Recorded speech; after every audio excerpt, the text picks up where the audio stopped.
Okay, right. Good evening, guys. Can you all let me know if you all can hear me and see a screen? Yes. Yeah. Right. Okay. Perfect. So today is a new beginning, right? So just since we have a few newcomers as well, I'll take around 5-10 minutes just to clarify a few things because I've got a lot of messages just to clarify the plan for the next 2 months, right? That is March and April, right? So I'll take around 5-10 minutes to cover or talk about the plan for the next 2 months, and then we'll get started with unit number 8, right? Okay.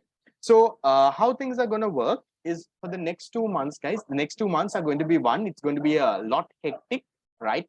We're going to learn a lot of new things, and because I personally believe that it's more beneficial for the student when we finish the syllabus early, right? So I don't usually drag the syllabus for a long time. I finish the syllabus at least around 6 months before, and then we start something called a fast track program. So that I am planning to start somewhere around in May, right? So we'll not talk about that. So I'm planning to finish off the syllabus in the theory and the revision class by the end of April. So now this is the beginning of March. We have around 2 months to go until April ends, right? So we have March and we have April. So in that context, what we will ideally be doing is we will, right, in our theory class, we will be covering unit number 8, right? In our revision class, we will be starting off with unit number 7. So now remember, guys, Tuesday is our theory class. Now what you all have joined today is for the theory class. So we will start off with unit number 8. On Thursday, we have our revision class. We will start off with unit number 7. So what we will be doing is on our theory class, we'll be doing unit number 8. Revision, we will do unit number 7 and 8. And I will also have a combined class, right? A combined class for both theory and revision, because some units I feel a revision is not needed. So I will combine the revision knowledge and also the theory knowledge and make a tute that way.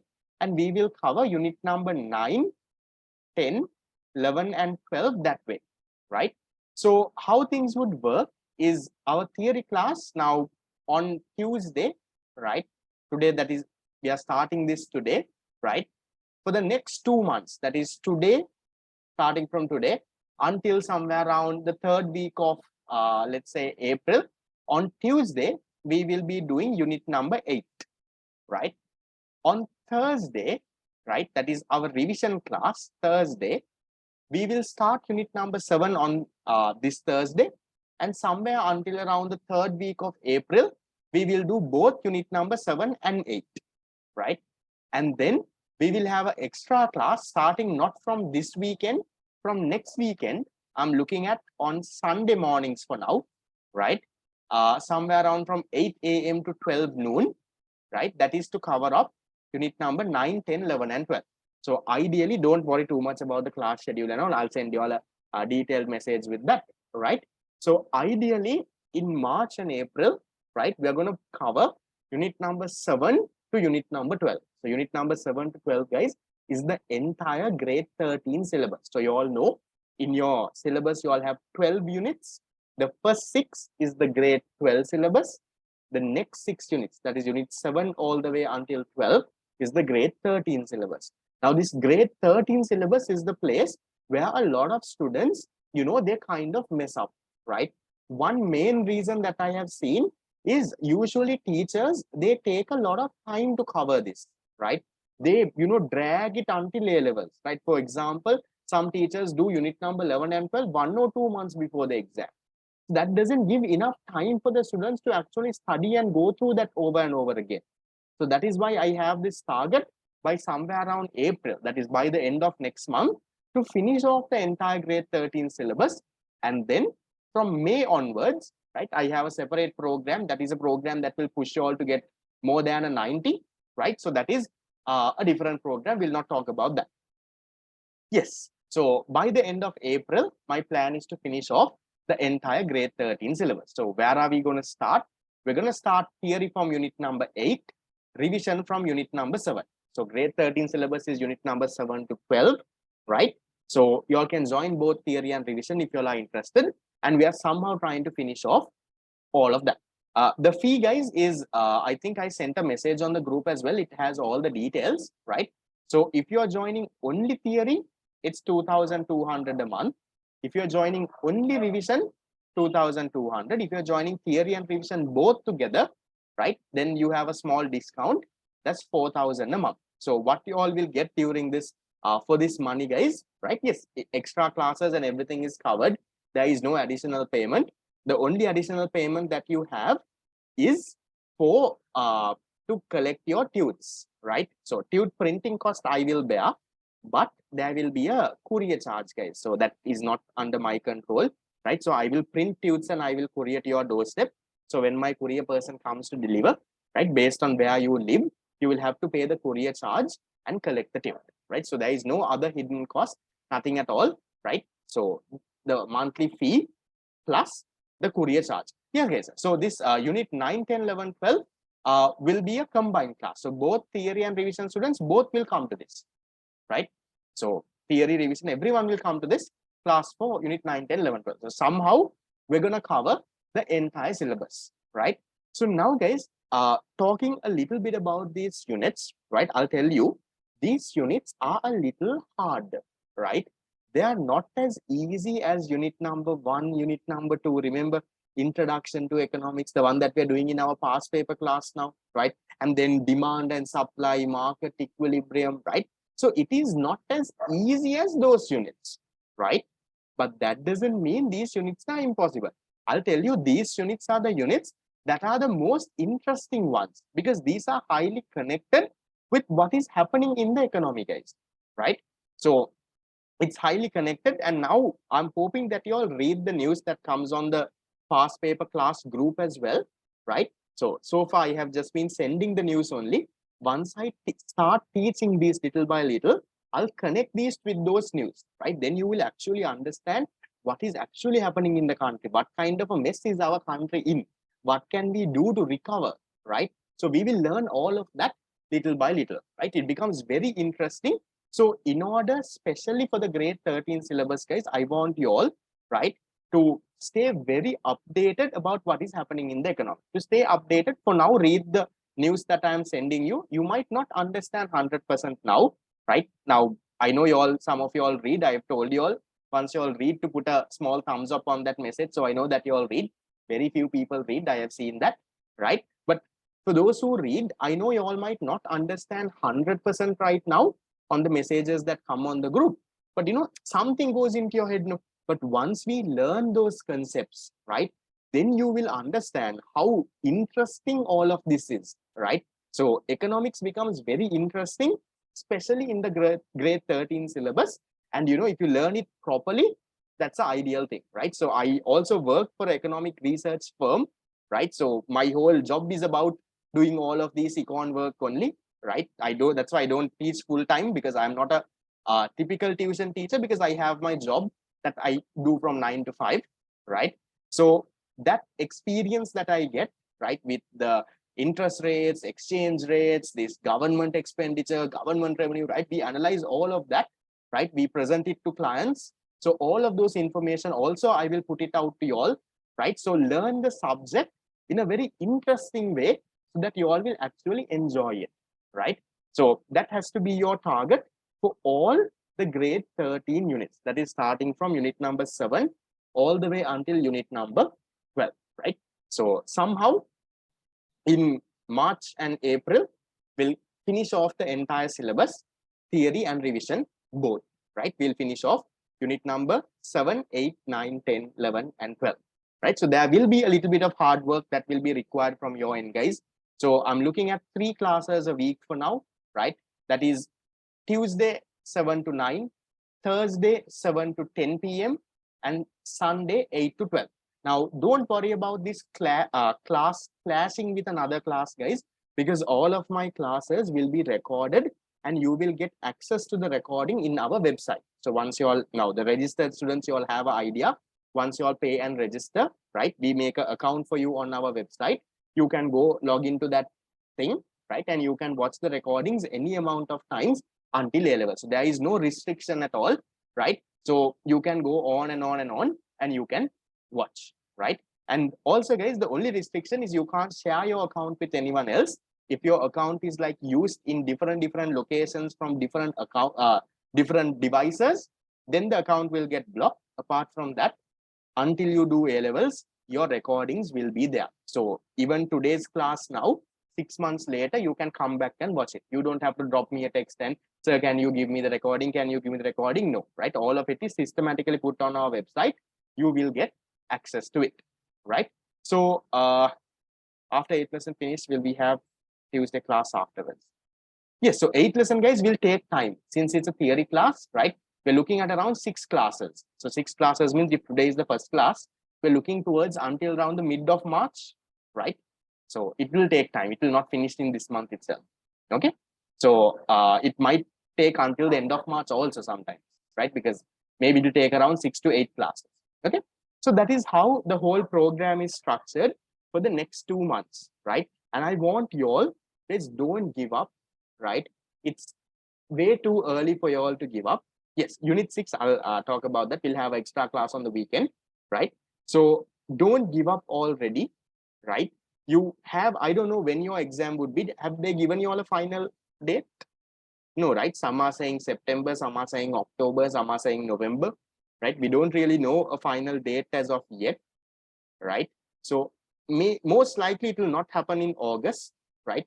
It might get postponed a little to around September, October, right? Can be November, I don't know, right? Someone said October 14th, I don't know, maybe, right? That's the date that has been communicated to you all.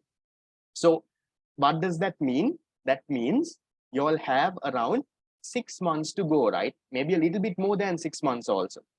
In this 6 months, you can turn around the entire thing. So in March and April, we are learning 6 units in the syllabus. So that is the hardest 6 units that we are going to learn. That is 50% of your syllabus. So that means unit number 1, 2, 3, 4, 5, 6, that's the grade 12 syllabus. Now, those also, if you all want, you all can still cover it, right? I told you all, right? You all can purchase the recording and the tute of those units, and you can cover that. It's 1,800 per unit. So somehow you can, still cover that. So there is always an option for you to cover all the units. So make sure, guys, that you don't lose hope, and think of this as an investment, guys, right? So I'll tell you all, right? Just listen to this small story, right? Now, I had a friend, right? He studied hard. He got 3 A's, right? But his Z score was not enough to, to actually do the degree that he wanted, right? Small, there was a small difference about, now, for example, I remember he wanted, I think the degree wanted around 1.7. He had around 1.69. Right? So it's a small point that it was not enough, even though he still got 3 A's. So every single mark that you can score matters, guys. Now, just think, if you can get into a local university, you're going to save a lot of money, right? Now, some of you all, I know you all, ask, what class fees is too much, right? I can't afford it, right? I will try to catch up. Now, see, I understand, right? I understand people have difficulties. So we are looking at a class fee of around 2,200 for theory only, or if both, it's around 4,000, right? Now, just think, guys, if you do a degree at a private university, right? Let's say if you can go to a local university, go, guys. It's a good thing, right? If you do it at a private university, you're at least looking at, right, around 1.5 million to 2 million, right? 1.5 million to 2 million, okay? So in a local university, totally free, right? So just think, right? You have 6 more months to go, right? If you're joining a class, I am not saying join my class, right? Join at least some class, guys. At least some teacher who would help you to go to that level, right? Don't be stingy at this last 6 months, right? Think of that as an investment. If you're looking at, let's say, 4,000 a month as class fee, if you have 6 months to go, you will be spending a total of 24,000, right? This can be my class, this can be any other teacher's class, that doesn't matter, right? Any teacher who can help you to go to that, let's say, a local university, you will spend, right? You will spend a 2,400. That is your investment.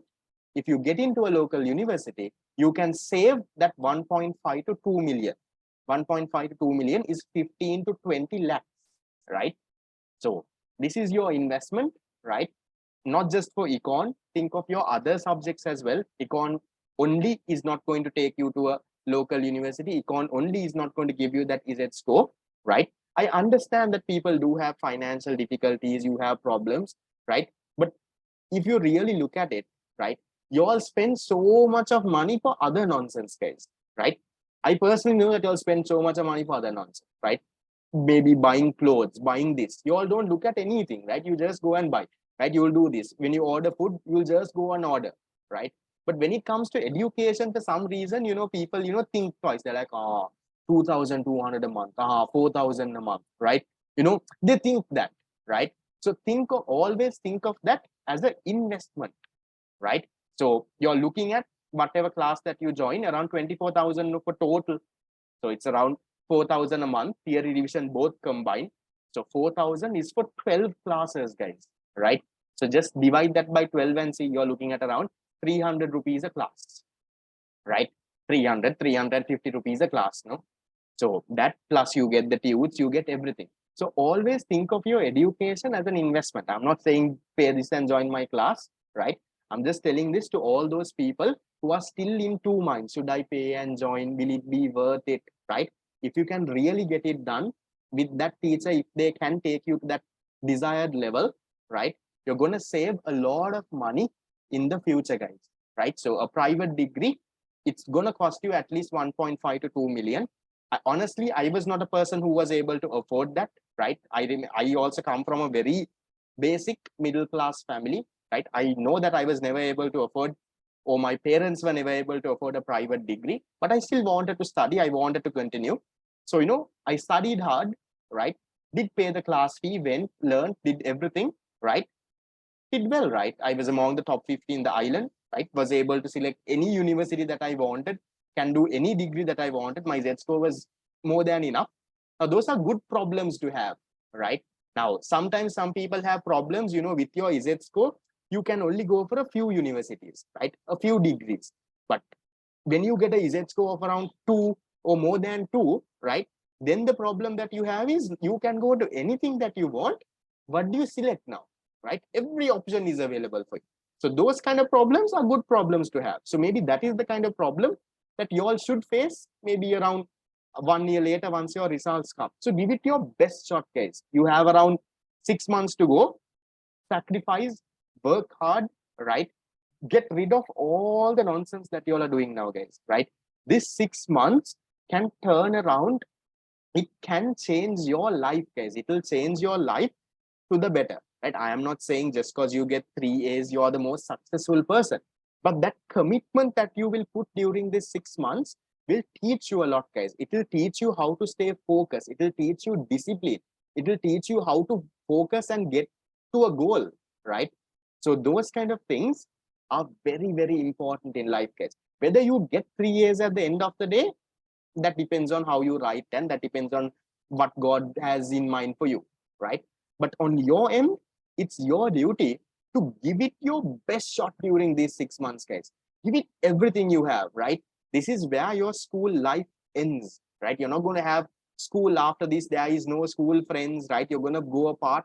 So end your schooling life on a very good note, right? Not, because it will hurt someday, right? Someday when you're done with A levels and when you see all your friends doing good, right? All when results come and your friends getting into local universities, right? They are saying that it's entirely free, but you don't have the money to even now go to a private university because you don't like to, but let's say trouble your parents. Your parents can't afford one, right? It's gonna hurt really bad, guys. You're gonna regret and you're gonna think, in vain, I should have studied at least 6 months before, right? So this is the time, right? If you don't start now, it can get a little late. And I'm telling you guys, I'm not sugarcoating anything. Even starting now is more than enough to get an A, guys. It's way more than enough to get an A, right? So regularly attend the classes, come to our past paper class, do what I'm asking you to do, write the answers and come, right? Even in our theory revision class, I'll tell you all a few things. I don't give you all hundreds and hundreds of homework, right? The small things that I ask you, if you can do that with discipline, right? Trust me, 6 months down the line, the exam is going to be easy, and you honestly are going to be proud of yourself, right? I know things are hard, right? I know waking up early and studying is not easy. I know staying up late and studying is not easy. I know, canceling all your social life and, hanging out with friends and going on parties and going in the evening to play and canceling all of that and sacrificing that to come to a class or study is not easy, right? But it's going to be worth it. And whenever the journey gets hard, always remember your parents, guys, right? Think of everything that they've done for you, right? From the day that you've born, someone of them has been working. They have been feeding you, sending you to school. Now it's the end of that schooling journey, right? So just think, right? You might, do you all remember the first day that you all went to school? Yes. I have like a faint memory of the first day that I went to school. I remember I was lost in a staircase. You all remember that first day that you all went to school? No, probably your parents would have taken you and gone. You would have carried a small bag. I don't know. At least a small memory might be there, right? Just think that is coming to an end now, right? 6 months down the line, all of that is ending. Yeah. From grade 1 all the way there. Every single day, your parents would have given you food, bought you all your, they might have not bought every single thing that you asked, right? They've fed you, they've sent you to school, you've got your uniform, you've got your shoes, you've got your socks, you've got your bag, you've got your books. They would have done anything for your education, right? Maybe for anything else, they would have been reluctant, right? You asked for toys, they would have refused. You asked for some fancy stuff, they would have refused. But whenever you ask something for some educational purpose, I don't think they refused. Unless it was really, really hard, right? If you said that you wanted to buy a book, if you wanted to buy a pen, right? If you wanted to buy something, I don't think they would have ever refused, right? Somehow, no matter what happens, I even know my parents, right? They're not, sorry, I also get a little emotional, right? I even know my parents, right? We didn't come from rich families, right? We would have taken so much of loans, right? People around would have helped us. So this is where it's coming to an end, right? So end it on a high note, guys. It's in your hand, right? As a teacher, I can guide you, I can tell you do this, do that, right? But are you willing to sacrifice, and are you willing to take that? It's not hard, guys. That's what I'm telling you, right? Getting 3 A's, studying in the morning, studying at night, right? It's not an easy thing, right? Definitely it's going to be hard, but it's going to be worth it. That's the whole thing, right? Otherwise, you all will regret, guys. You all are going to regret, in vain I should have done. You might not openly say this. You might not openly say, sir, in vain I should have studied. But deep down in your heart, it's going to be there, right? You're going to have that black mark. In vain I studied for 14 years. My parents did all of it. I still couldn't get here. Yeah. So everything is in your hand, right? You are under control. Don't be the person, like I always say, don't be the person who gives excuses, right? Don't give me 1,000 and say, I don't know this, I don't know that, I don't know that, right? There is always a way that you can cover things out, right? There is always a way that you can figure out. If you want help, right, have a chat with me. There have been so many people who have had a chat with me, right? I've helped them on guiding. And if you need some help, do have a chat. I might not reply then and there, but eventually I will reply. Do it for your parents. Do it for yourself, right? Things will get good. 3 A's alone doesn't make you the most successful person, but it means something. It means that you ended your schooling life on a high note, and that you know how to focus on a goal and achieve that goal, right? So have that in mind. Always think of your parents. 6 months to go from now onwards. Give it your best shot, guys, right? Whatever result you get later onwards, we don't care, right? At least I did my best. Doesn't matter what you all were doing for the last 2 years. This 6 months, I want all of you all, whether you all are my student, anyone else's student, that's all right, right? Give it your best shot, right? Those early mornings, those late nights, those sacrifices that you make will always, always, always be worth it, right? Okay, so I've taken a little bit more time, right? So with that, any questions, guys? Shall we start? Shall we start learning unit number 8? Questions? Okay, right. Give me a second. Right. Let's get going. Okay. Okay. Which chapter am I doing on my revision class? I'm starting unit number 7 on Thursday, right? So theory, I'm starting unit number 8 today. Revision, I'm starting unit number 7 on Thursday. Okay, right. So unit number 8, guys, is called public economy, right? It's a very interesting unit, right? It's the unit that I personally very much like, right? Because it is highly, not the first part, towards the end, right? It's highly connected about the Sri Lankan economy, right? The government's taxes, the government's what expenditure, the loans that they are taking, right? So we'll talk about every single thing there, right? So public economy is all about the government, right? What is this government doing, that, right? Different things. So this unit, right, now you all would have got the tute for the first session only, right? So in this unit, right, there are mainly 3 parts. Okay, there are mainly 3 parts. The first part is about market failure. That is what we will study today, right? It's about what? It's about market failure. Now, what is market failure? Guys, do you all remember in unit number 1? Now we've been doing this in the past paper class also. We study something called a market economy. Yes, you all have an idea about what a market economy is? Yeah, right. So we are going to talk about, in the first part of the unit, we are going to talk about how this market economy is failing, right? Now remember, market economy, we said government doesn't get involved, right? So we are going to start studying in the first part, right? How does a market economy fail? What are the reasons, right? So that is what we will be doing in the first session, right? So that goes into a little bit detail. So we'll talk about why does this market fail? What are the problems in this market economy, right? We'll talk about all of that. And after that, right, now these are all market failure, right? After this, we will then go into talking about, right, the government intervention. Now, market economy has failed, right? The next part of this unit is about how the government, you can think of him as Superman, right? How the government is coming in as Superman to save this economy. Market economy is failing, right? First part of the unit, what are we learning? How the market economy fails, right? Chakablast, market economy fails. Now, who comes into this thing? Exact, right? Who comes?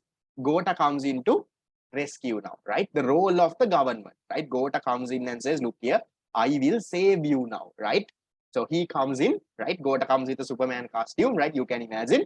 He comes in. So we'll talk about that. We'll talk about what will the government do now and what would they do. Then the best part comes after that, right? The best part comes about government is also failing, right? Then we will talk about, right? First, we talk about the market economy failing. Then we talk about government coming to rescue that market economy. Then we talk about government also failing, right? So this is where, we remember the whole thing about Sir fail, right? When Gota failed, so we talk about that, right? How does the government fail, right? We'll talk about, these political self-interest, these bribes, right? How does all of those different things come into play, and how does the government fail, right? So that is one main part of this unit, right? And after that, we will be talking about something called the fiscal policy. Now, in unit number 7, we would have studied monetary policy, right? It's not connected. You don't have to know monetary policy, learn fiscal policy. But those are the 2 main policies that you all will learn, right? So fiscal policy is about the government revenue, right? How much is now? Did you all realize now? These are definite question that's going to come in your A-level paper this year, guys. They increase the taxes this year, right? Very probable question, right? So government's tax revenue. So what is this VAT? What is excise duty, income tax, right? What happened, right? So we're going to talk about those. Then we'll talk about, a little bit of theory, objectives of taxes, principles of taxation, right? We'll talk about those. We'll talk about different types of taxes, right? All of that goes on. And then, right, we'll also be talking about government expenditure, right? Now in Sri Lanka, what do you think, guys, in Sri Lanka? Is Sri Lanka's expenditure more than our income, or is our income higher? What do you think? Is Sri Lanka's government expenditure is higher? I don't know, just guess and see, tell me. What do you all think? Expenditure is higher, guys, in a country like Sri Lanka, right? So we'll talk about those are all problems now, right? Come on, you're earning only 100, you're spending 200. Problems, no? Right? So it's very interesting, guys. It gets very, very interesting, right? So if you look at Sri Lanka, right, I'll just give you a basic example now before we start. Okay. If you take expenditure, okay, we have recurrent expenditure. Recurrent expenditure is government's day-to-day expenditure. Like regularly they have to pay, right? Things like what, for example, salaries, right? Now government has to pay salaries, right, for their government workers. So many, right? Your government school teachers, all of them, right?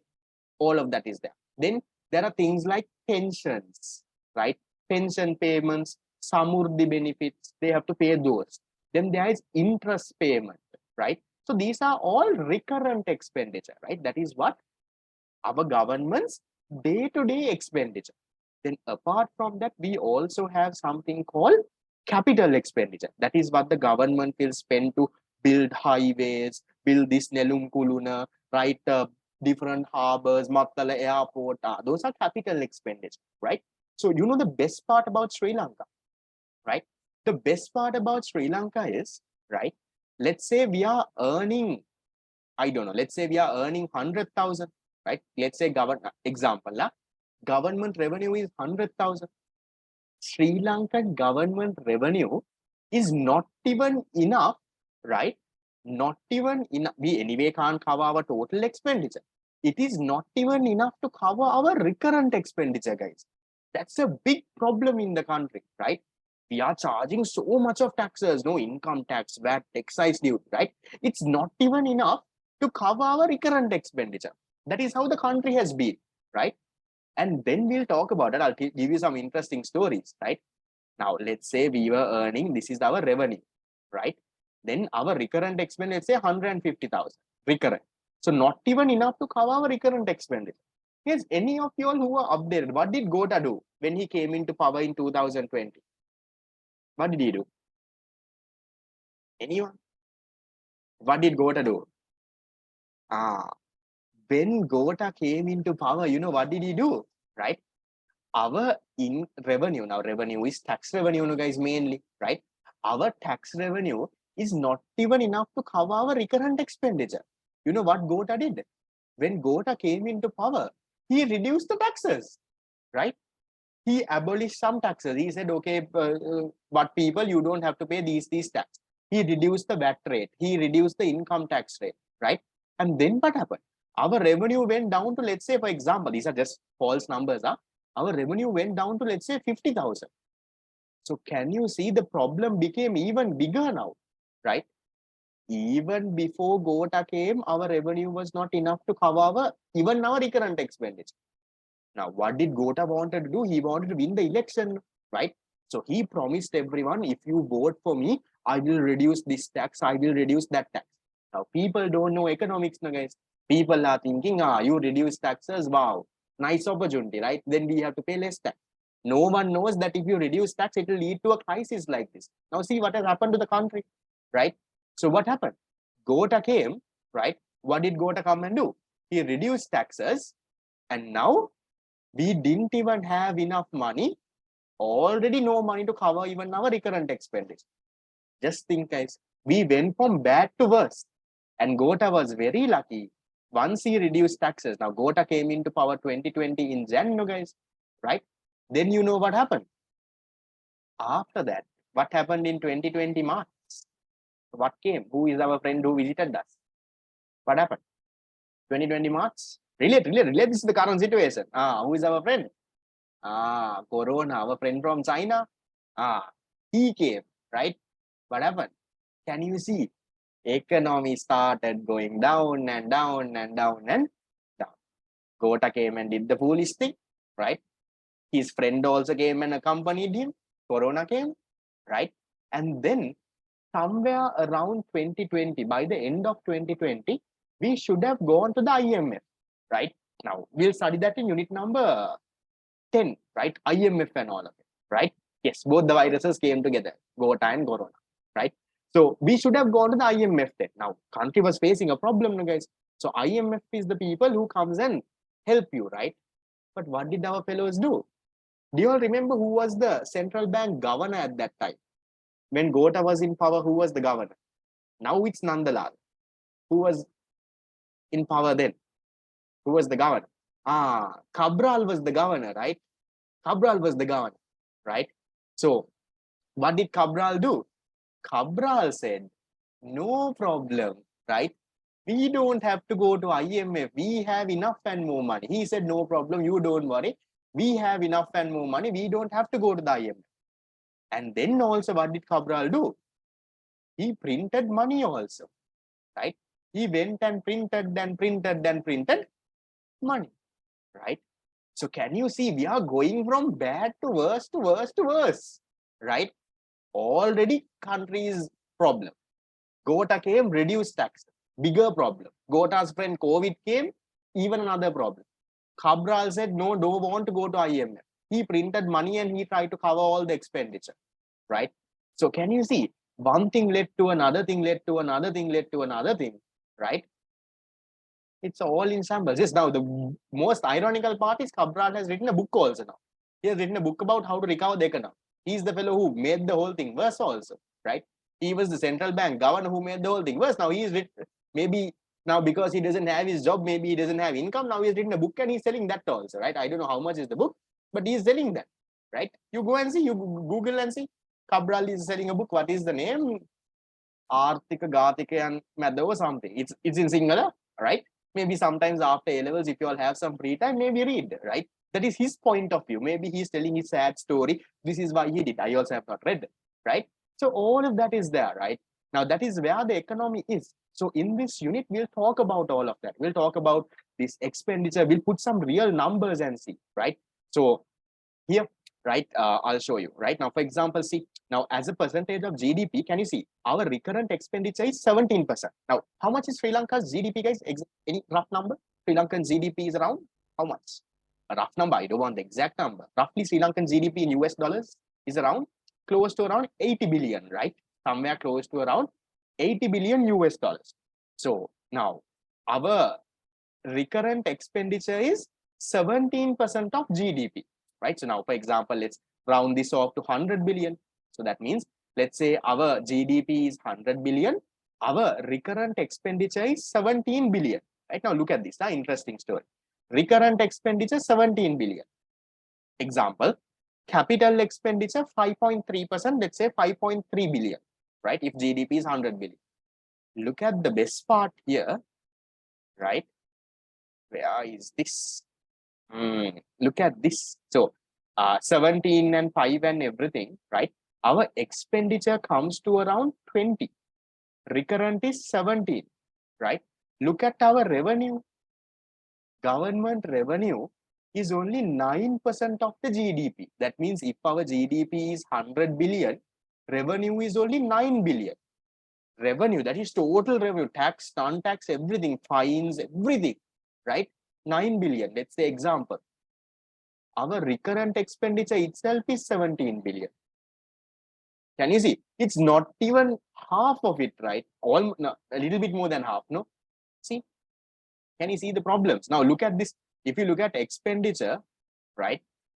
Look at these things here. See, interest now. How much was our revenue?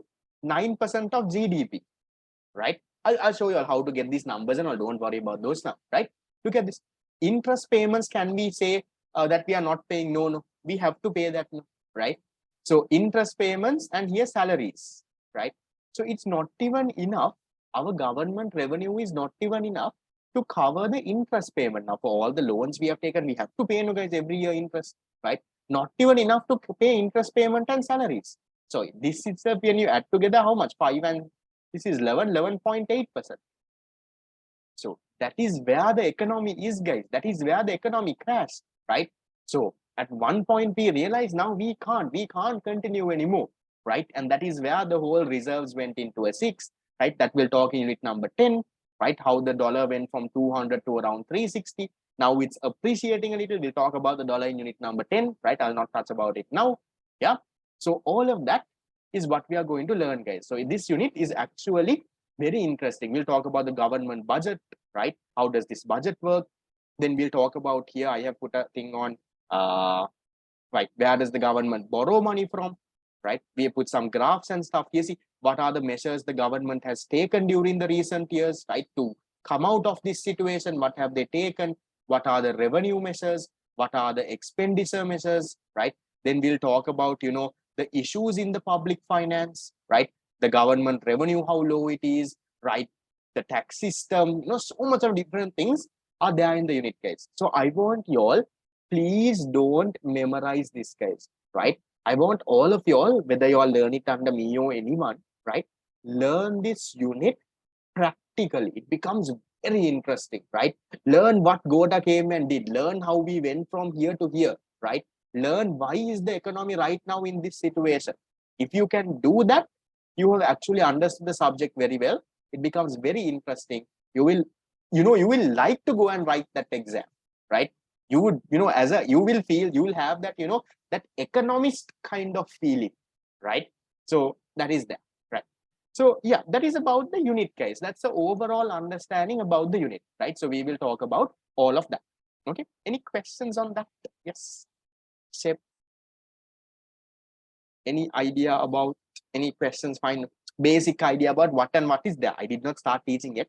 Okay. Right. And also, guys, one more thing. I went for a TV interview on Saturday. I don't think I told you all, right? I think it would most likely be screened on Wednesday. That is tomorrow. They didn't tell me the time though. I don't know when, right? So it was interview about the economy and all, right? So I gave my expression. I felt, a little bit like for a feeling. So it was channel I, right? I think it was. I'm not very sure what time they would screen, right? They would screen it at night, I guess. So it was a good experience, no? I went in, right? They put me into a makeup room, right? And they started they put full makeup me with all these powder and this and that, right? Then they dragged me into a the studio kind of thing, right? So studio is like, it's like a full soundproof, right? That kind of thing. So it's me and only a 15-minute thing, not a big one, right? So a few questions about the economy and different things. Yes, I actually felt like a celebrity feeling, right? It was the first time that I went on TV, and that also for a econ thing, right? So in case it's on channel I, right? They said they will screen it tomorrow night. I don't know the time, right? But in case I get to know the time, I'll let you all know. Okay. That's about it's about the IMF. It's about the exchange rate and stuff, right? Okay, right. So we'll start. Okay, we'll get going. It's not the news. I think it's a program called Business Today. I think they show it that one fellow said at 8 o'clock, one fellow said 9 o'clock. I don't know. I'll just check and I'll let you all know in case it's going. But I think the video, they will put it on YouTube also. When it goes, I'll just show you all. I'm also a little shy, I actually don't want to see it. I don't know what I told, right? Because that fellow comes and, all of a sudden on live TV, he comes and asks you, this and that question. So you have to have time to think and say something also, right? So whatever that came into my mind, I told, right? So it's not easy, right? It's a lot of pressure. It's not like doing a class. On live TV, you have around 5-6 cameras onto your face and, so many lights also, right? I'm also wearing a blazer and, sitting and waiting. It was a good feeling though, but we'll see. So, right. Okay, back. Let's start. Okay. Unit number 8, the first part that we're going to learn. We're going to talk about market failure, right? Learn this the easy way. Okay. In unit number 1, we talk about something called a market economy, right? Just recall a little. What was a market economy? Government didn't intervene. They used price mechanism, right? Private ownership of resources. There was a self-interest, right? People were doing things what is good for them only. They didn't think about the society and all of that, right? So that what happened is this market economy has now failed, right? The market economy has failed. They have not been able to generate desirable results. They were not able to produce what is good for the society. Remember, in a market economy, that what to produce question, they will produce the most profitable goods, no? So this whole market economy, they have been doing all of that nonsense, and they have not been able to generate desirable results. Their resources, they have not allocated it properly for what goods that the society actually wants. They have gone and produced nonsense, right? They have produced all the goods that are the most profitable. They have whatever that is good for them only they have produced. But the really most needed goods, let's say education, let's say healthcare, for those kind of things, the market economy has not allocated their resources, right? They have gone and produced all the profitable goods. So at the end, what has happened? This market economy has failed, guys. There has been a lot of income inequality. Rich people have got richer and richer and richer. Poor people have got poorer and poorer and poorer, right? There has been macroeconomic instability, let's say high levels of inflation, exchange rate depreciating. All of those combined is what you call market failure. What is market failure? Market failure is that market economy that we studied in unit number 1 is now failing, collapsing, right? It's not able to generate desirable results now, right? So look at this. See, inability of the market mechanism to distribute scarce resources towards the society's well-being is called market failure. Now, every economy has some amount of resources, guys. Land, labor, capital, entrepreneurship. What should you do?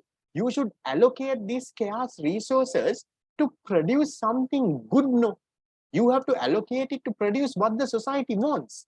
But what has this market economy done? They have gone and produced the most profitable things. They have not allocated resources properly. They are failing now, right? In this economy, there is no proper education. There is no proper healthcare. Market economy has not produced those, right? See, it is a situation in which the allocation of goods and services by a free market is not Pareto efficient. We'll talk about what is Pareto efficient. Give me a second, right? Often leading to a net loss of economic value. They are not creating proper value, guys. They have done all the nonsense. They have only thought of their self-interest. See, market failure can be viewed as scenarios where individuals' pursuit of self-interest. So individuals only look at their self-interest, guys. People like you and me now, do we care about the society? No, no. Now, when I said at the beginning, right? Study well so you can pass your exam. I didn't say study well so you can teach your friend, right? So everyone had their self-interest in mind, right? So even businesses self-interest. So individuals who led with that self-interest motive, when they worked, right, what happened? It resulted in non-efficient, right? It resulted in non-efficient outputs, right? That was not really the ideal thing for the society. Everyone did what is good for them. But overall, when you look at as a society, they have failed, right? That is what you call market failure. Then what is this Pareto efficiency, guys? Pareto efficiency is where, right now, Pareto efficiency, guys, is it's not something that you can achieve in reality, right? Now, Pareto efficiency is where an economy has achieved, right? When an economy has allocated its resources perfectly, right? So they have achieved production efficiency, they have achieved allocative efficiency. Guys, now where did we learn this? Unit number 1 now, productive efficiency, allocative efficiency. So all of that they have achieved, right? So they are allocating resources properly, no income inequality.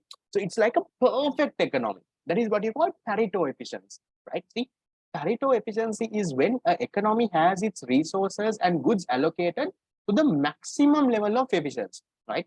No change can be made without making someone better off. Remember, we said when an economy has achieved, right, productive efficiency, you can't increase the production of one good without sacrificing another.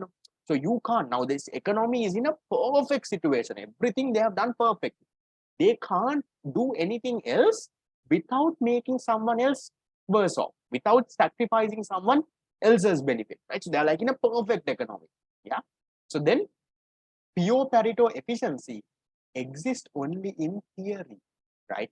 In reality, every economy will be inefficient, guys. In reality, you can't have perfect efficiency, guys. Any country, no matter how developed it is, right? So Pareto efficiency is, yes, it's something like economic efficiency, but goes a little bit more than that, right? So Pareto efficiency is where you have economic efficiency, your macroeconomy is stable, right? Your exchange rates, inflation rates, unemployment, everything is properly there, right? That is what you call Pareto efficiency. So it's only a theoretical concept. right? So we say, though it's only existing in theory, but you can move towards Pareto efficiency. Now, for example, think, look, right? Now, I'll give you all an example for you all to relate, right? Now, let's say today you all are very motivated, right? So therefore, now today night after this class, what you all do is you all go and make a small timetable, right? What you all do, you all make a timetable. You all make a timetable and say, right, okay, from tomorrow is the 8th of March. Tomorrow I am studying unit 1 in econ. On the 9th, day after tomorrow, I am studying, let's say, accounting equation, right? On the 10th, I am doing this. Now, you make a perfect plan, right? But don't you think, right? Now, you make a plan and you paste it on your board, right? Perfect plan to cover the entire syllabus in 2 months. You have made a plan. But don't you think that's just a plan, right? In reality, don't you think almost every time you will not be able to achieve that? How many of you all, I don't know, you all have made plans, right? We always don't achieve our plan, right? I would have made, now I also have studied, guys, I have done SIMA, I have done my degree, right? So we have never done it, right? Now, even for your term exams, can you all relate? Do you all make plans before your term exam, right? By this date, I will finish studying, right? Right? So I have 1 unit a day, right? Okay, 10 days more, 10 units are there, 1 unit a day. Then what happens? You start unit number 1. Now unit number 1 goes for around 5 days, right? Now you have the other 9 units, only 5 days remain. Now you say, okay, no, can do, right? I will do 2 units a day now, right? Now that's also something happens. Now the night before the exam, what do you do? Now you have 7 units left night before the exam. Yeah. So you have a goal, right? Even though that goal is there, that perfect goal is there, 1 day, 1 unit, I will do, right? That exists only in theory. That's like a goal that you can move towards. You're trying to achieve that, but in reality, it's almost impossible to achieve that. No. So that is something like Pareto efficiency. So Pareto efficiency is the perfect economy, right? There is economic efficiency, everything is stable, inflation, unemployment, everything is in order, right? But that exists only in theory. Just like what? Just like your study plan, right? You have nicely made a plan, you have pasted it on your wall, exists in theory. You're trying very hard to achieve it, right? So you can move towards it, but very unlikely that you will completely achieve. Is that okay, guys? So market failure is where this market economy is failing. They are not allocating resources properly, right? They are doing their self-interest and all of that. That case, then there is Pareto efficiency. Shape, any questions on that? Fine.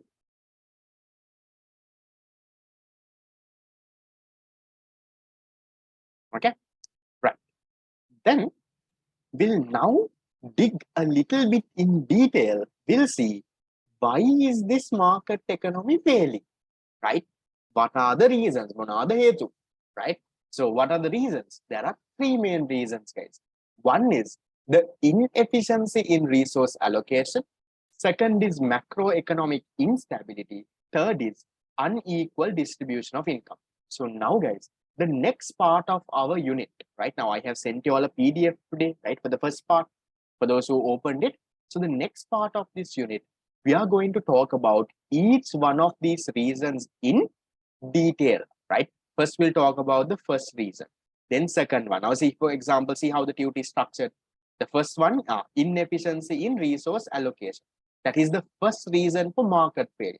So inside this main reason also, there are so many sub-reasons, right? This. So then what we will do, we'll talk about each of these sub-reasons. Yeah, that is only here. Here, public good, quasi-public, right? Private good, right? So we're talking about all of these sub-reasons. Then we come to the second main reason and the third main reason. Right now, I don't know if I can finish everything, but no hurry, no, right? We will try to put that into our head. Okay. So I will do the first basics and then I'll give you all a small 5-minute break also if you all want to walk around. I understand it's hard to wait. Right. So we'll talk about the first reason for market failure, right? The first reason for market failure. Now remember, guys, Remember, why did we create? Guys, an economic system was created to do what? What is the main function of an economic system, guys? If someone asks you that, why was an economic system created? To do what? To do what? To, to solve the basic economic problems, right? An economic system was formed to solve those basic economic problems, right? What to produce. That means how are you going to allocate your resources and what goods are you going to produce? How to produce, whom to produce. So that is the main function of an economic system, right? To solve those problems, right? So one thing is what is happening over here is this market economy, this what to produce thing, they have got it messed up, right? They are not allocating. Remember, what to produce is also called what, guys? It's also called what decision. Who remembers? The what to produce question is also called, there's another name for this. It's also called the what? It's also called the resource allocation problem, right? The resource allocation, no? So you have certain amount of resources. You're looking at how to allocate this resource. How much should you put to make schools? How much should you put to make hospitals? How much should you put to make a cigarette, right? You're trying to allocate. So the first thing this market economy is messing up is they are messing up that, right? They are not allocating resources properly. Some goods, they are not allocating resources at all. Some goods they have allocated way too much, right? Some goods they are allocating resources only a little. So that is what you call inefficiency in resource allocation. Either they have allocated, now for example, something like, let's say, alcohol, they have allocated too much of resources. Maybe something like education, they have allocated not enough. Maybe they should have allocated more resources. Maybe something like a public good, we'll talk about what are public goods, right? Something like public goods, they have not allocated any resource, right? So all of those are what? Inefficiency in resource allocation. See, inefficiency of resource allocation occurs due to non-distribution. This is have to be scarce, guys. Let us see here, right? Non-distribution of scarce resources of a society in a favorable manner. You're not allocating the resources that you have in a favorable manner. You are either allocating too much, you're allocating too little, you have not allocated at all, right? So all of those are what? That is inefficiency in resource allocation. Now, how does this inefficiency happen? There are so much of sub reasons, right? All of that we will talk.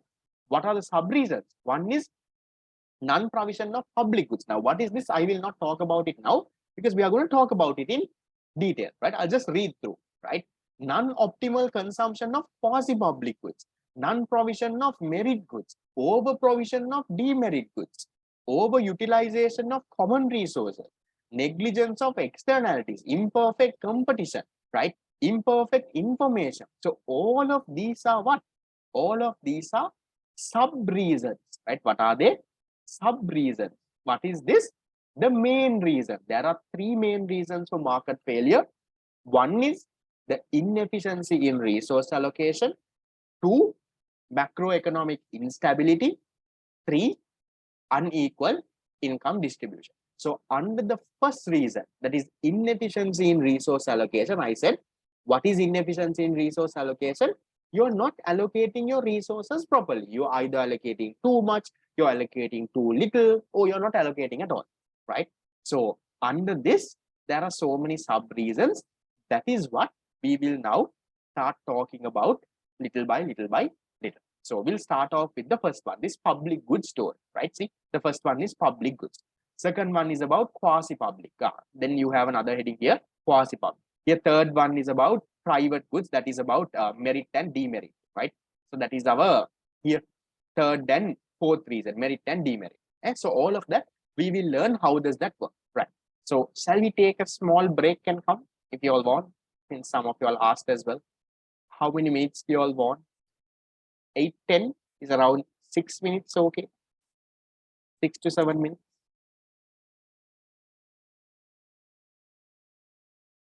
Yeah. Okay. So take a break till around 8, 10 and come, right? Then we'll go through the first detail in reason. Guys, don't leave, guys. This 1 hour to go, no, right? Somehow at least learn this and go, right? It'll at least go into your head. Okay, so take a break and come. 8.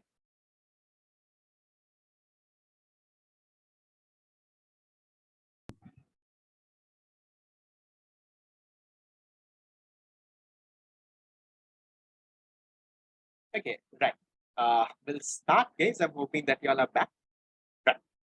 So, okay. So we're going to start with public goods, right? And we'll talk about what is a public good and how does this lead to market failure and inefficiency in resource allocation, right? So, right, I all back. Okay, can you all say something on that box with your back so that I know that you're back?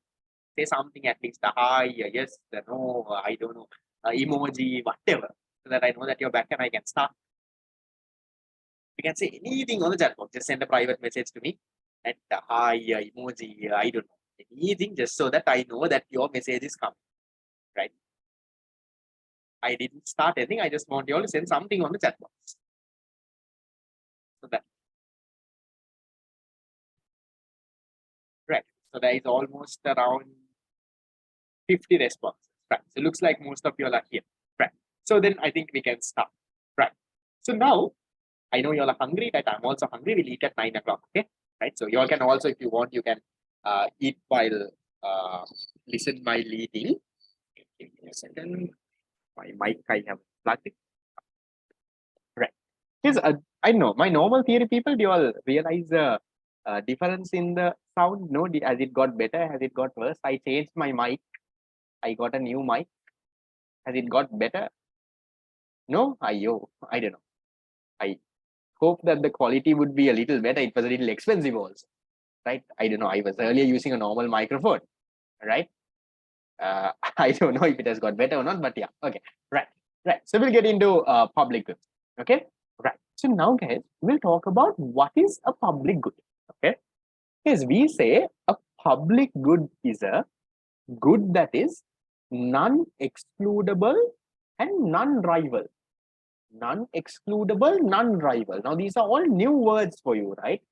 We'll talk about what is non-excludable, right? Yes, non-excludable means that even if you don't pay, right? Even if you don't pay for that good, they can't stop you from consuming that good. What is non-excludable? Even if you don't pay, they can't stop you from consuming. Let me give you a good example, right? A good example I can give you is your street light, right? Now, you know your neighbor, right? You're living in, I don't know, whatever road that you all are living, right? This is your house, right? This is your neighbor's house, right? This is your next door fellow's house, right? So you all have street lights now, right? So there is a small light. Here also there is a light, okay? Now, for something like street light, right? It's non-excludable. Now, for example, let's say government comes and says, okay, look here, right? If you all want street light, right, you have to pay 500 rupees a month, right? You're saying, okay, right? But you don't pay, right? Now, you don't pay, but your neighbor will pay, right? So can they stop you from getting that good? Can't, no, guys, right? So there is no way that they can stop you. No. Now let's say your neighbor also doesn't pay, but street light you have to have. No, let's say someone from outside is coming now, right? So you have to have some light, no? So even if you don't pay, you're still able to get it. No, not the sun and the moon, right? I'm talking about normal light here, right? So even when the customer or even when the consumer does not pay, there is no way of excluding him, right? Think of, I'll give you another example. Think of these clock towers, right? Now, I don't know if it's not very famous now, right? But you all know, right? Have you all seen clock towers, guys? These big ones that are there in the middle of the, like in a junction. I don't know if there is not much now, right? But you all know, right? A clock tower, right? Where you have the time. So back in the day, guys, people didn't have smartphones, no. So no smartphones, no watches also. Not everyone has a watch, no. So people used to see the time using that clock tower, right? So now, yes, there is one in town hall also. Yes. So just because you don't pay, can the government say no? You can't look at the time. Can the government exclude you from consuming that? No, no, guys. Right. So that is what you call non-excludable. So what is non-excludable? Once again, the inability to prevent consumption from the people who do not pay. So even if you don't pay, you're not able to exclude him. You're not able to say, no, you can't come and get this. That's what you call non-excludable, right? Now we come to the interesting part. Is if a good is non-excludable, right? If a good is, even if you don't pay, if you can still consume that good, will people pay a price? Even if you don't pay, you can still consume that. So will people pay a price then? Think, think of a clock tower or street light. Even if you don't pay, still you will get light to your house. Even if you don't pay, you can still look at the clock and see the time, right? In a street clock. So will people pay a price? People won't pay a price. No, who is going to pay? Why should I pay? Right? Even if I don't pay, I can get it. Now, for example, okay, now let's say we do our past paper class, right? Now I'm doing it free, right? I am telling you all students, look here, right? I am doing it for free. But if you like, you can pay 500 rupees a month class, right? What will you think? You will think, even if I don't pay, I am on that group. I have the link he is sending. I can still go to the class, right? Why should I pay? Yeah. So if that is the thing, right? Even if you don't pay, if you can get the good, you will never pay, no, guys, right? People will never pay, right? So that is what is there, right? No, textbooks, no. I'll come to those other examples, right? So then, first thing that we learned is what? A public good is non-excludable. What is non-excludable? Even when people don't pay, you can't exclude them. Then I told you, right?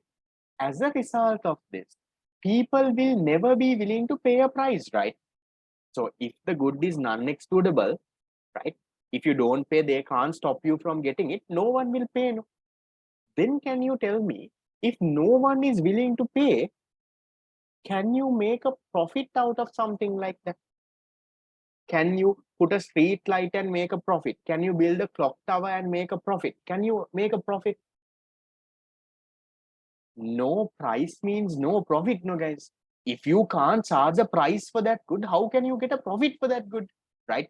Now, just think of our free past paper. I'm doing it for free. What profit, right? It's just a cost, right?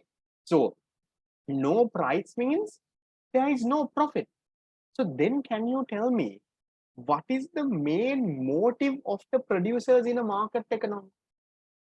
Motive of the producers in a market economy is what? They want profit, no? Market economy producers in a market economy, they want profit. They want to maximize their profit, right? But if you look at goods like public goods, you can't charge a price for that. Therefore, no one, you can't get a profit from it. Do you think a market economy will allocate resources to produce a public good? Do you think they can't earn a profit from it, no, guys? What do you think? Will the market economy allocate resources to produce that? Yes or no? They won't, right? So let me summarize the story, right? For those who are daydreaming, listen, right? Now, what is my story? I'm talking about something called the public good, right? Public good. What is my example? My example is the street light, right? Now, this is your house.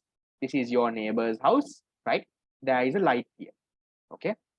So even if you don't pay for this street light, you will still get the street light, no? Right? Even if you don't pay, maybe someone in your road has paid, so you're going to get it, right? So even if you don't pay, you're going to get that good. What is that called? That is called non-excludable. What is non-excludable? You can't exclude or you can't omit the people who are not paid.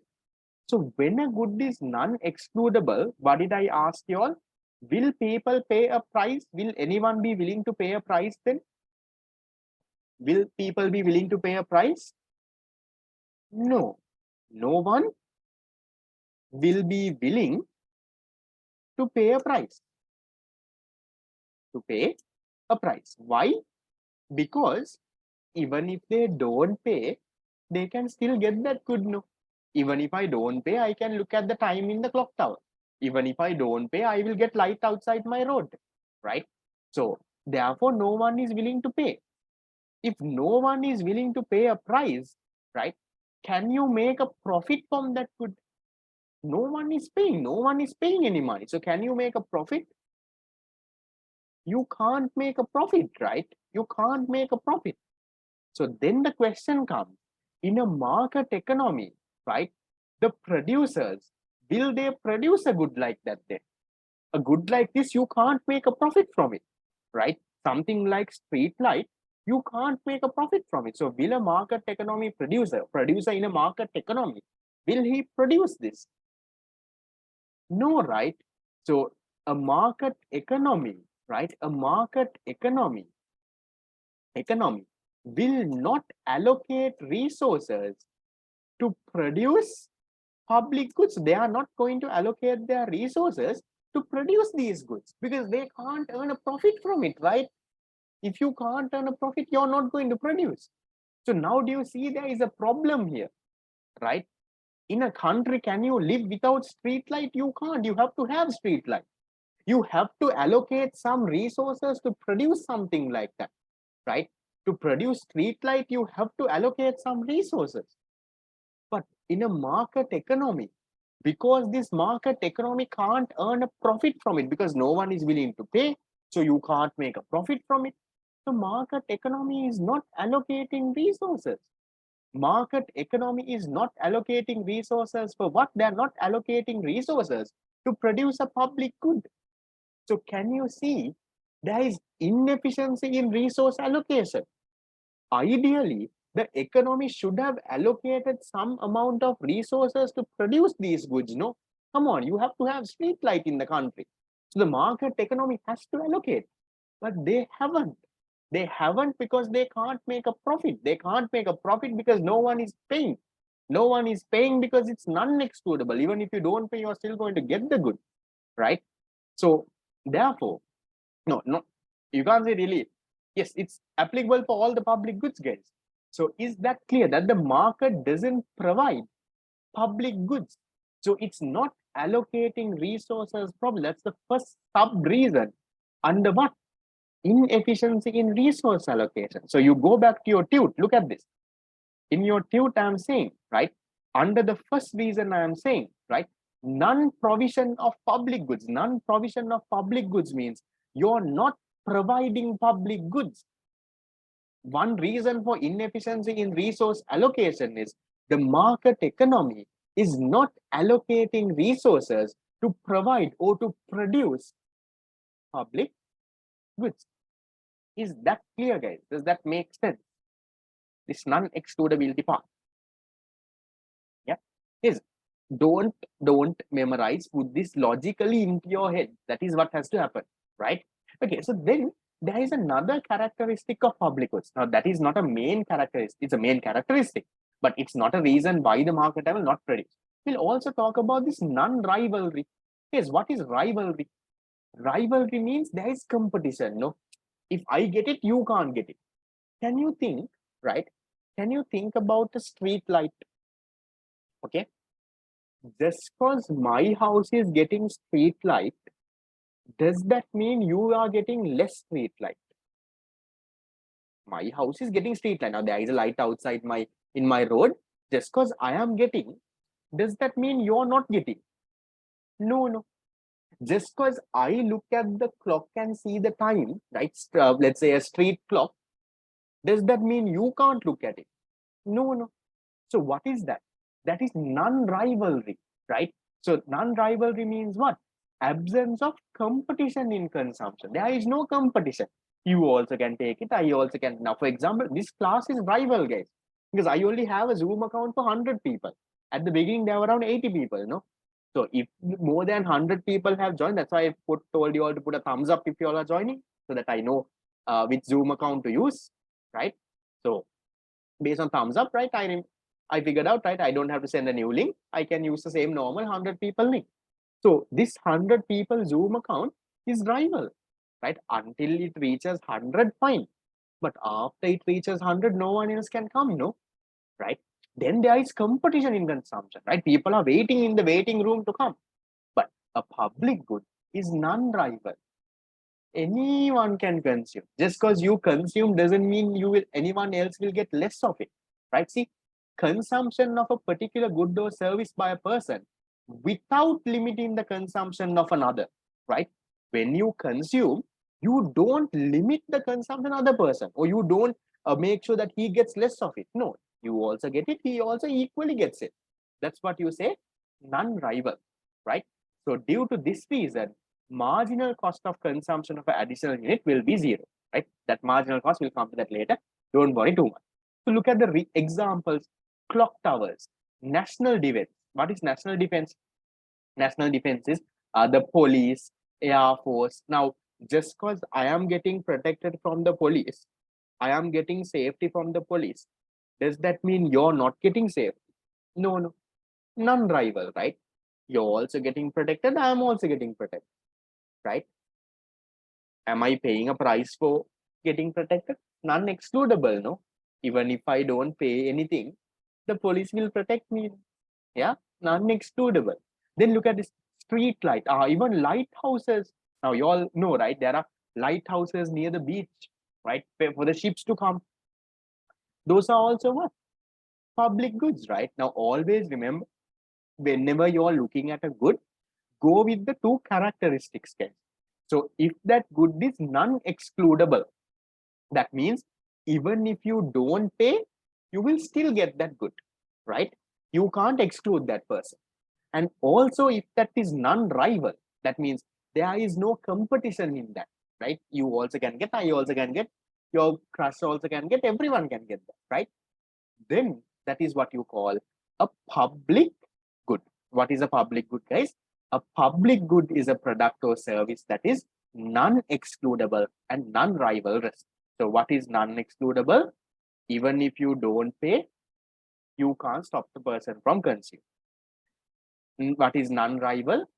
Just because one person gets doesn't mean other person gets less of. Right. So this part, guys, on additional cost to the consumer will be zero.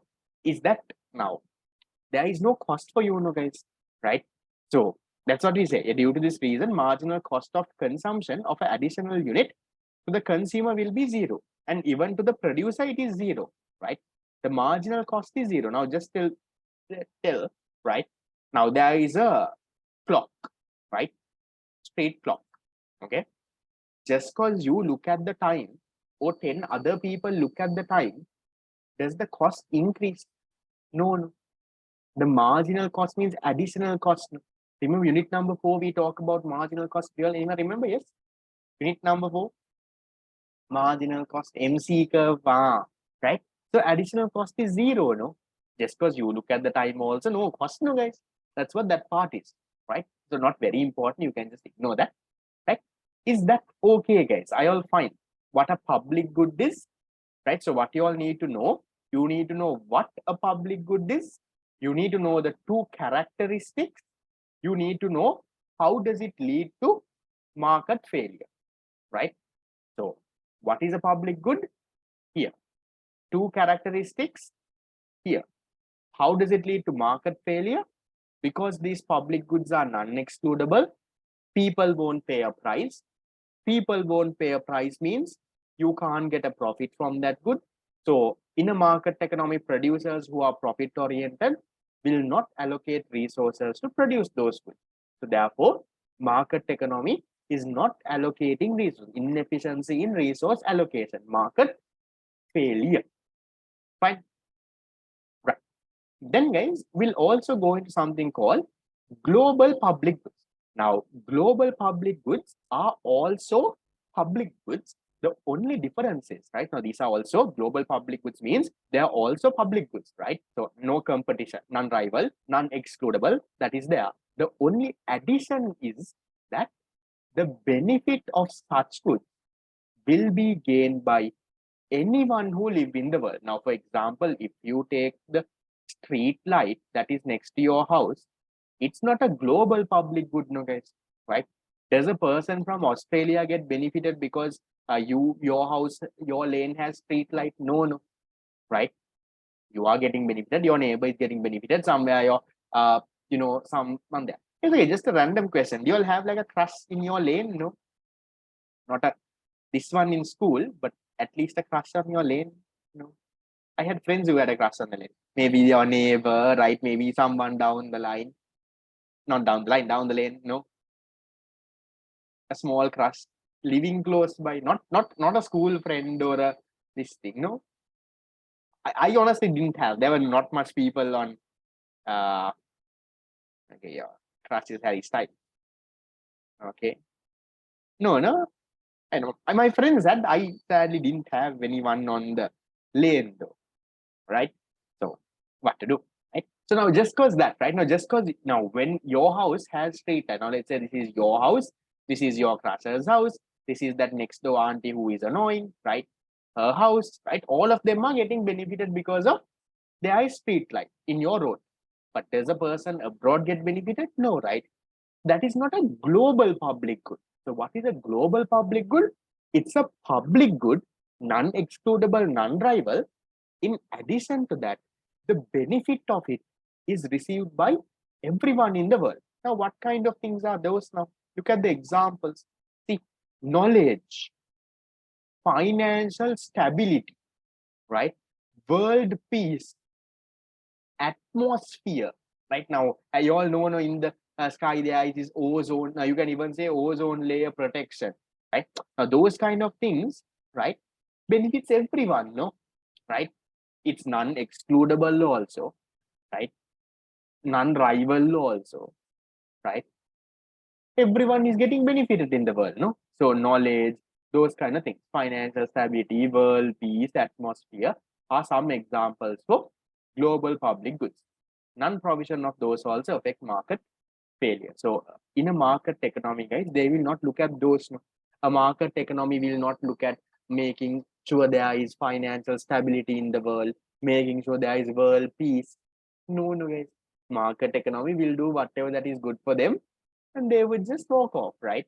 Now, just have a small idea about what is a global public good as well. Right. So is that part okay? So we are done with the first reason, non-provision of public goods.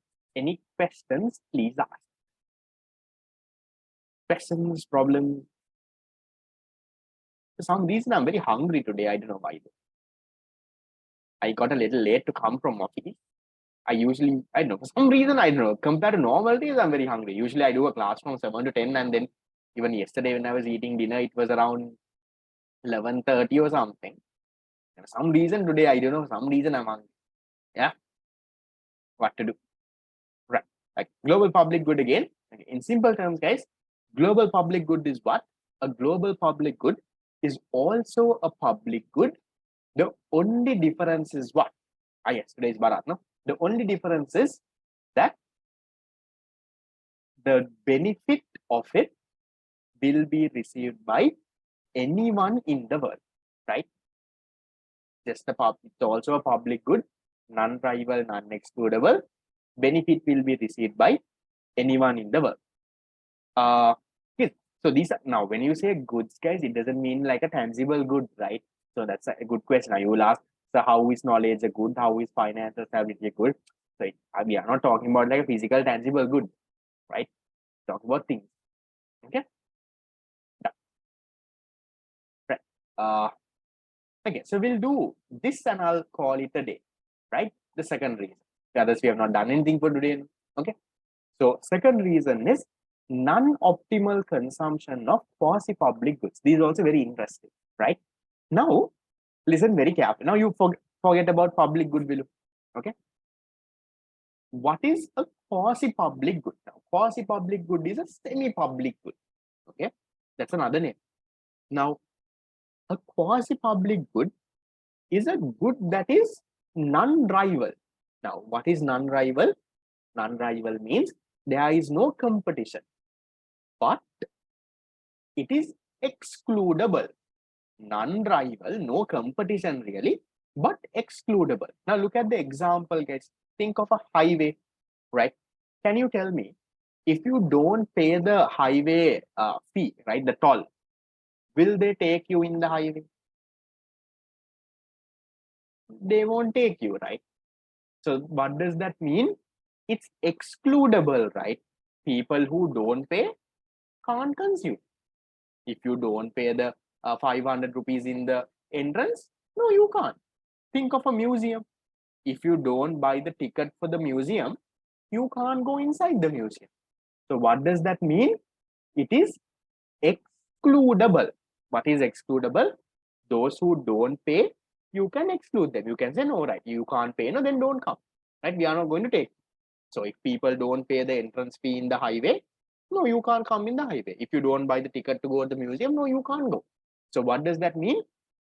Excludable. Yeah, so you can even take the zoo, right? You don't buy the ticket, you can't go. Now you can even take something like movie theaters also. Okay, theaters, right? Excludable. If you don't take, you can't go, right? But it is non-rival, no? Now think, just because I go in the highway, now I don't have a car though, but let's say I buy a car, I'm also normal basic fellow like you all only, right? Let's say I buy a car someday, now I buy a car and I am going in the highway, right? Just because I go in that highway, does that mean that you can't go in the highway? Does it make it rival? Is it rival? No, right? I also can go, you also can go. You can say, hi, sir, I came to your class. I might not recognize you because I have never seen you. Now, that happens to me a lot of times, right? I see random people smiling at me, I also smile. Recently I went for this Ilma fair, right? I know anyone from Ilma here? I don't know. It was last weekend, on Saturday. After my shoot at Thai channel, right? My girlfriend was there, so I just went to pick her up. You can't go in though, right? So I was, guys can't go in, so I was in the entrance and, eating all the things that is there. They had this so day and, all of that. I was, eating and all of that, then people smile at me, right? Now, I don't know them. Now, I don't know who is these people, right? So, some girls, they're smiling at me, I'm also smiling. So I also, smiling at, my girlfriend's not a teacher. She just went for the fun of it, right? So I also smile. So, that kind of thing is there, right? Now, let's say we are going in the highway, right? Now, what happens? I'm going on the highway, right? You also can come on the highway, right? So does it make it rival? No, you also can say, hi, sir, you wave at me, you smile at me. You can also drive your car and go, no? So what is that? Non-rival, right? It's excludable. If you don't pay the ticket, you don't buy the ticket, you can't come to the highway. Excludable, but non-rival. No competition. I am also going the highway. You're also waving at me and going in the highway, right? Your maybe wife or husband is also coming in another car in the highway, right? So everything is there. No, I'm not married, right? So all of that is there, but it's non-rival, but non-rival until it reaches capacity. Now see, when one or two people are going on the highway, non-rival, right? But what if 100,000 cars come in the highway? Now there is going to be some competition, right? Now traffic block will come, right? All the problems are going to come. Now even think of a theater, right? Theater has, let's say, 500 seats. So we can go and watch, non-rival.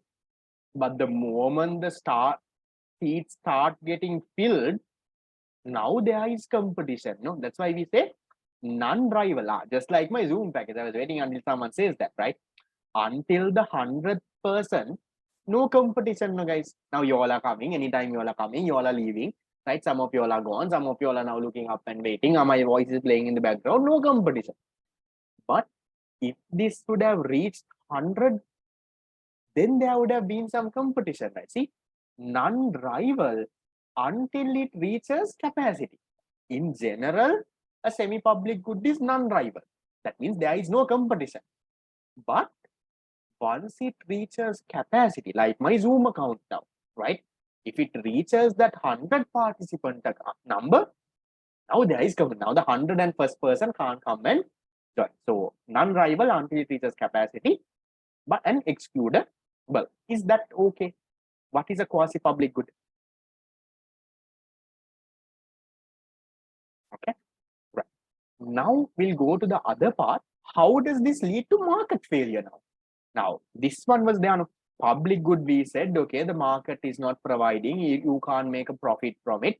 So market will not allocate resources to produce these goods, inefficiency, right? Market failure. Okay. When the country government provides public goods coming. Yeah. So public goods, guys. So that's why we said we'll talk about that later, what the government does. So these public goods, guys, remember, market is not providing that now. So definitely government will only have to provide, right? So if you look at clock towers, national defense, street light, lighthouses, all of these is provided by the government. Why? Market never produces. You can't make a profit. I'll come to that later. There is another part there. Okay. So then now we are going to learn how does this quasi-public good or how does this semi-public good, right? How does this lead to market failure now? We said excludable, non-rival, but how market failure, right? Look at this, right? I put a box over here, right? I'll give you a good example, okay? Guys, can you tell me that I want all of your like last 5 minutes, guys, right? After I'll end, right? Can you tell me what is the additional cost, right? Additional cost means marginal cost for the government. Let's say the highway is owned by the government, right? What is the additional cost or the marginal cost of one extra person going on the highway? Just because I go on the highway, what is the additional cost to the government? Or is there additional cost? Just because I go on the highway, is there an additional cost to the government? Now, let's say 5 people are going, right? Now, I am the 6th person going on the highway. Is there an additional cost to the government? There is no one now. Yes, maybe there is a small 1 rupee cost of printing that ticket. We'll forget about that, will you? Right? In general, there is no additional cost. Marginal cost is 0, right? What is marginal cost? The additional cost, right? So marginal cost of one person going in the highway is 0. But what is the price they charge? How much is the price, guys? Now, if you're going from maybe Colombo to Goal or somewhere, how much is the ticket? 500, 400? Right, I have not gone recently. 500, yeah. Okay, 450. Okay, let's say 500. Okay. Additional cost to the government is 0, right? But they are charging a price of 500. Okay. Now let's say there is a poor fellow like me who is driving my, new bought car, right? I am coming to the highway and I am telling, look here, I know economics, right? I am an economics teacher. I know additional marginal cost of me going in this highway is 0, right? I will pay 200 rupees. Can you send me? Right? Anyway, your cost is 0, no? I know economics, right? I will pay 200. Will you send me? Will the fellow send me? Will the fellow send me? He will say, you go and teach your economics to someone else. I am not sending you, right? I say, okay, right? I will pay 300. Still doesn't send me, right? I'll pay 400. Now, even if I pay 200, is it a loss for the government? Is it a loss for that fellow who is waiting in the counter? No. Because the marginal cost for him is 0. Now, I am trying my level best to explain to this fellow. I am saying, look here, this comes under unit number 8, right? Quasi-public goods. I taught my students also last week, right? Marginal cost of me going is 0, right? So can't you send me, right? I'll pay 200, right? I'm telling you, please send me. I'm paying 200. You're not going to lose anything. This fellow says, what nonsense. He might, if I talk too much, he might even put me on jail, right? So is he going to send me? He's not going to send me, right? So can you see what happens, right? In a market economy, right? These quasi-public goods, they are what? They are under-consumed, right? They are under-consumed because even someone, right? Someone like me who is willing to pay, even if I am willing to pay 490 rupees, they will still not let me consume that good, right? So in an economy, there is an optimum level of consumption. But here, the consumption is not taking place at that optimum level, because people who are even willing to pay a little less than that marginal cost doesn't get the opportunity to consume that good, right? So that is where it leads to market failure. I'll show you, I'll read the note and then I'll go a little bit more in detail. Look at this. When supplying quasi-public goods, market charges a price for it. So if you look at the highway, they are charging 500 rupees. Also, as consumption of an additional consumer does not considerably affect the marginal cost. So just because one extra person goes, it doesn't affect the marginal cost. No, there is no additional cost, no, right? So until it reaches full capacity, there is nothing, right? And due to the price charge, the relevant good can be utilized inefficiently, right? Look at this. When supplying quasi-public goods, producers charge a price greater than the marginal cost. Now see, we look in my example, highway they are charging 500 rupees. Marginal cost is 0, right? At those situations, the opportunity to consume the product to a consumer who is willing to pay a price lower than the price charge will be lost. Someone like me, I am saying Panditayage, I am saying, right, I know marginal cost is 0, right? I will pay 200, but do I get the opportunity to consume that good? No, right? Even though the marginal cost is 0, even though the government will not, or whoever the owner of that highway, even though they will not lose anything just because I consume, just because I pay 200 and go, still it's a profit for them, right? But they won't send me, right? So what happens? This highway or this quasi-public good is not utilized efficiently, no? Actually, in reality, more people should have gone, no? More people should have made use. So this quasi-public good is kind of underutilized. See, due to that reason, consumption takes place at a lower level than the social optimum level. Social optimum level, of example, so ideally social desirable level is 1,000 people should go in the highway for a day, but only 500 are going, because other 500 people, there are people like me, they are going to pay 200 rupees, 300 rupees, they're still not getting the chance.